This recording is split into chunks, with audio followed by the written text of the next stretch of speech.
S&T Bank presents iHeartMedia's CEOs You Should Know. Let's say hello to Eugene Smith of EAS Roofing. Tell us everything we need to know about your company. Well, EAS Roofing is a local Pittsburgh roofing company.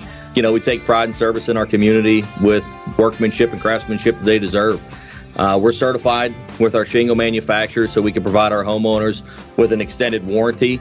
We're actually dual certified, so we're certified with Owens Corning shingles as well as CertainTeed shingles.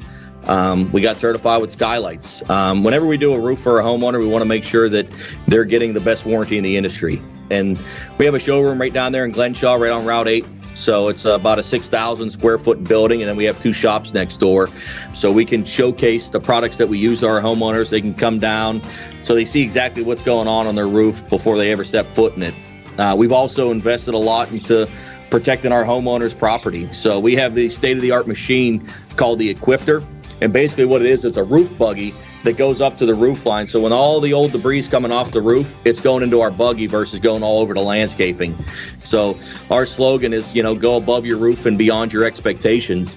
And we like to make sure that we do that on every job. And check out my complete conversation with Eugene Smith, owner and founder of EAS Roofing, on the CEOs You Should Know podcast on the iHeartRadio app. This has been iHeartMedia's CEOs You Should Know, presented by S&T Bank.